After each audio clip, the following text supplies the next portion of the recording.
Hi there guys, welcome to another cloud-based vaping video by me, Andy. Hey, today we'll be taking a quick look at the Joyetech Cuboid 150W box mod. As box mods go, pretty good. So stay with me. When we get back, we'll have a good look for all the settings if I can, if my back will allow me to, as I'm literally screaming here. So, sit back and we'll have a bit of a look at the Cuboid. Right, here we are. Today, got a hardware for you for today, guys. This is the Joyetech Cuboid 150W. This little box mod now comes with the new upgraded firmware, which is version 3.01. which has a couple of new features, but we'll have a good look at them once we've had a bit of a butcher's at the box. Hard box. Drop it's going to be fine. Have Joyetech's website, Cuboid, Joyetech symbol, Joyetech again, and we're back to there. Take the lid off. Greeted by the device itself. Let's take that out for 1 second. First things first, check if there's any batteries in it, because no, there isn't. Right, we'll get there. Take out the sleeve. You have a really in-depth user's manual here. This is in-depth manual. It's thicker because there's different languages in there, but it does include everything you need. You have your authenticity scratch and sniff with the QR code. This is your warranty card. What comes in here is your USB cable. Now, this is no ordinary USB cable. This I would mainly use for its main purpose it is a data transfer cable, because the Cuboid is software upgradable. However, I am not exactly certain how to use XSplit and how to screen capture, otherwise I would show you how to go through the main system of updating it. But as I've been told, and a few other reviewers have actually done this, I'm going to do a plug here. Vaping with Vic Mullin. He did a review on this exact Cuboid, and he went through the data transfer system. It is easy to do, it is relatively simple to do. However, I'm just not exactly certain how you do it on XSplit, so I won't. And there we have it. Right. Here is the device itself. It is a very small, compact. That's your update port. You have your fire button, 510 connection, which is air-fed actually. Let me get my tweezers out of my vaping bag, which is due for review. Yes, I know what you're thinking. Why is he doing a review on a vaping bag? Yep, well, we'll soon see. Here we go. Ta-da! Oh, tweezers. Very long throw on your 510. Is air fed, and you've also got the air channels as well on this should you need to use them. If your tank or device RDA is bottom air fed, it will take its air from the bottom, but most of these days they are fed from the side. 510 pin is spring mounted, but not by much. There isn't much throw on it, but it is adequate enough to use. There is the screen itself, very grubby, which is annoying me now.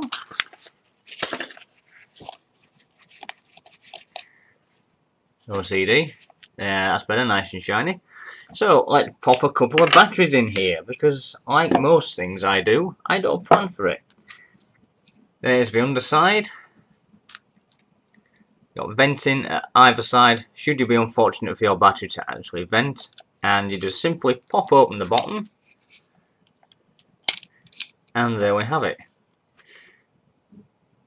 these batteries work in series. It is not parallel. So one side you have positive up, the other side you have positive down. Two fully charged batteries? I doubt that very much.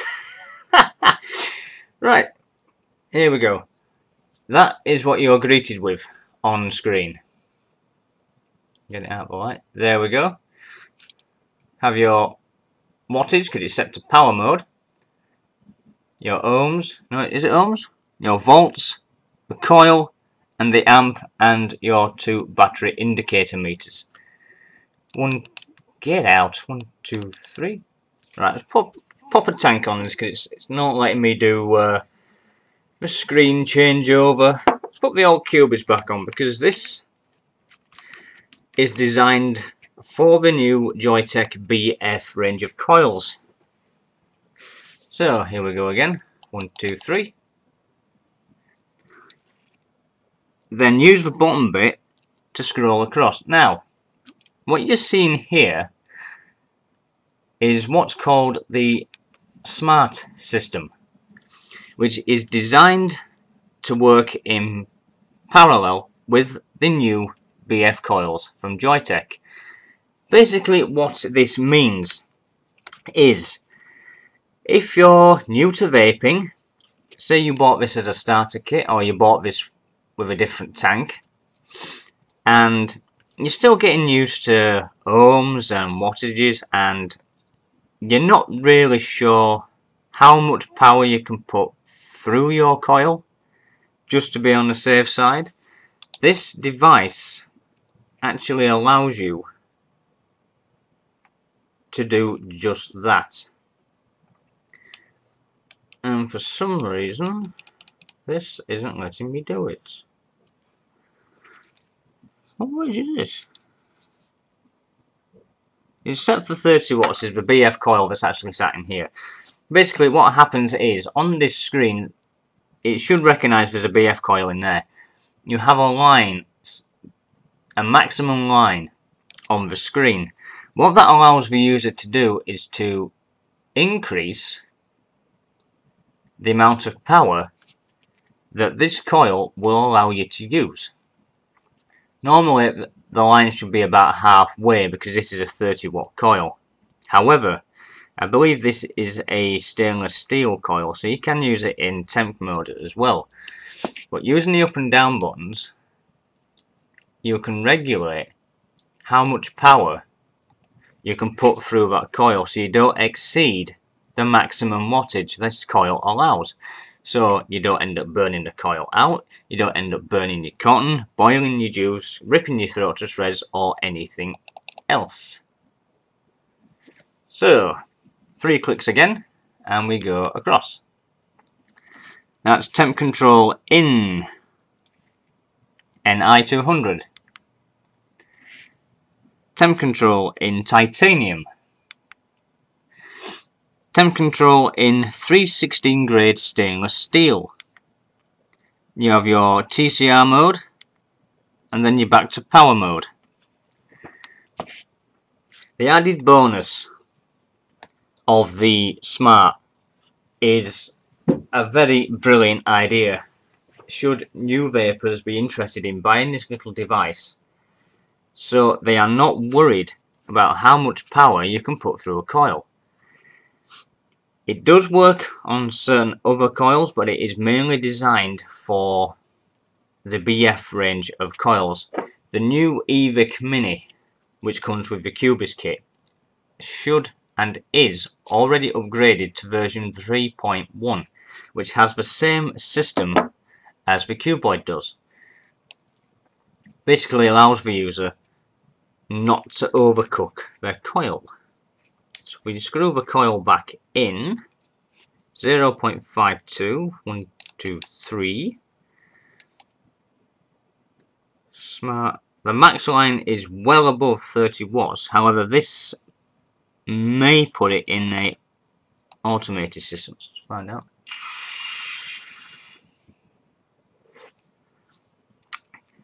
Yeah, that's just a tad too high. So we'll keep it in power mode. 1, 2, 3. Come on, you bugger. Thank you. Power mode. Whack it all the way down to 30.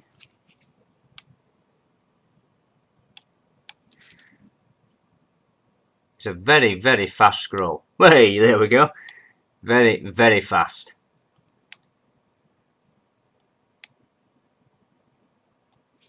So what I'll do then, I'll go back into Smart. 1, 2, 3. No, it's still not recognising that coil. It's a bit of a pain. Oh well, not to worry. Ah, hang on a minute. Is that a BF coil? It is! Stainless steel 316, so you can actually use it in 316. That's why. Temp control, stainless steel 316. Press your power button to lock the system. Say new coil, right, same coil, 4.3. So it's the same coil, so we'll go left. 240 degrees.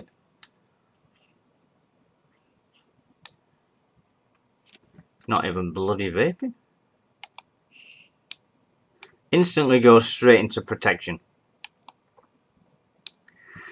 So saying this is a stainless steel 316 grade coil, for some reason on the actual settings itself, which is stainless steel 316, won't allow to fire because it automatically goes into protection mode.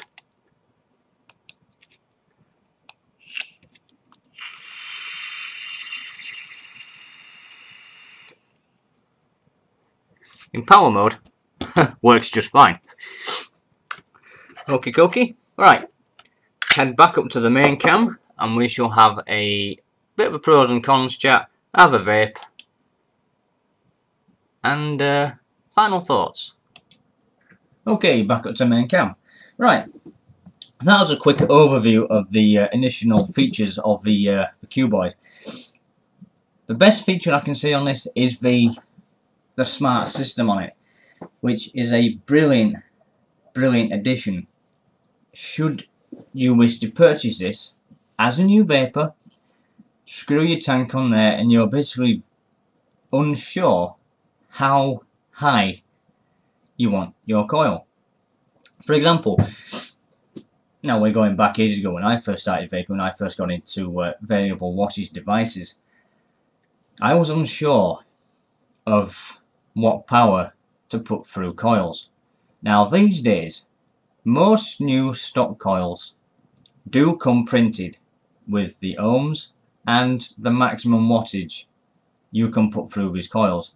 But if you're using a tank with the older style coils which don't have that, pop it on here. I have used it without a BF coil in it. Maybe it was a fluke and it read it, I don't know. But let's, for example, let's have a look at the Smock VCT, see if it does the same. So, take this off. Cubist won't leak because it's good. That's due for review soon. So, that's that on. 1, 2, 3. And... oh, you've been a bugger today, aren't you? You're not doing what you should.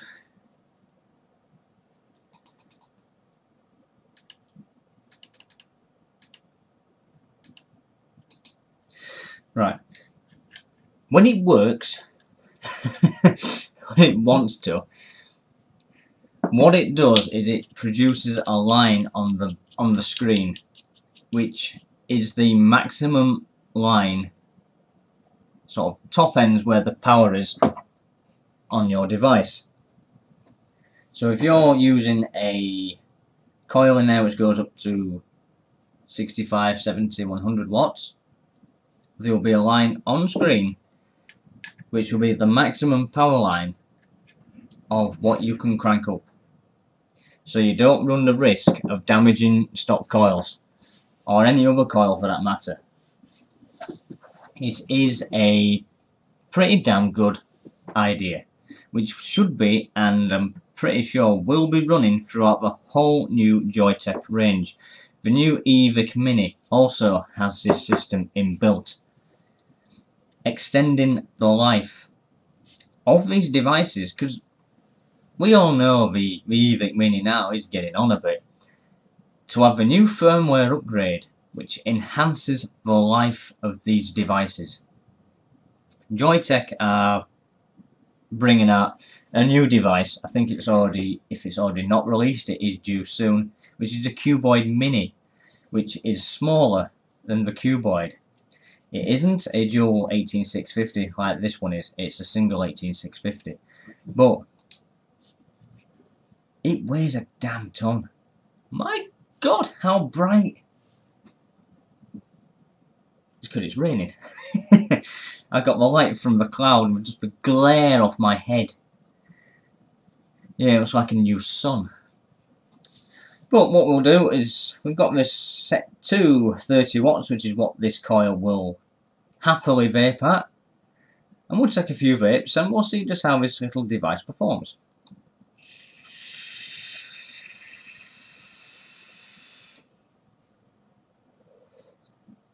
Ooh.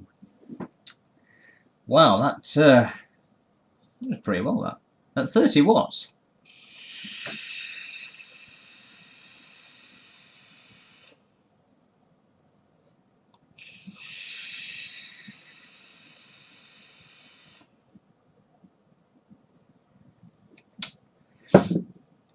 That will happily perform well.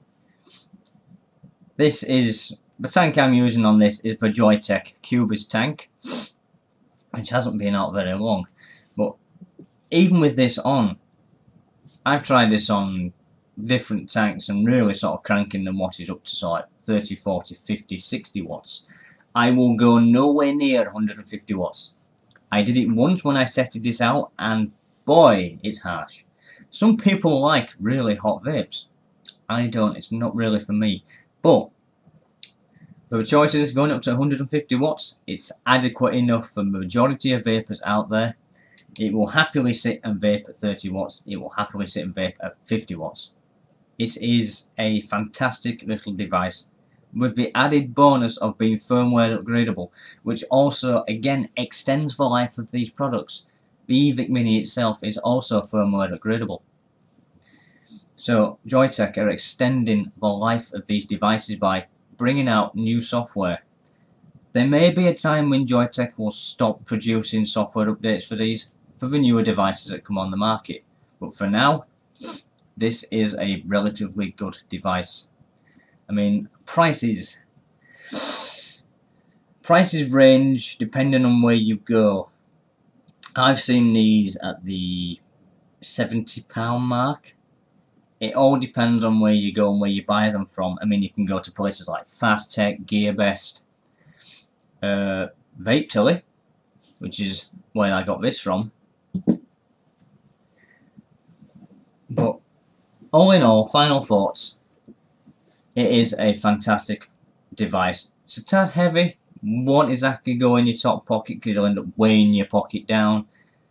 It is a dual, even without the dual batteries in it, it's still a weighty device. But for what it is and what it can actually do, it is a fantastic device. Have I got birds nesting in my roof? What a great way.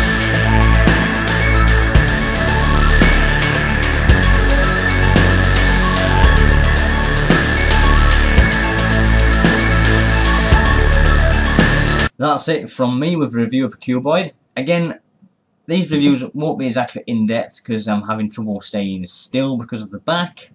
Just like to say a big thanks to Clayton over at Vape Tilly, and who supplied me with this fantastic little device. Links to Vape Tilly will be down there. Links to Joyetech's website will be on there, so you can upgrade and have a bit of a more of a look at the Joyetech product itself. But yeah, all in all, a pretty relatively good device.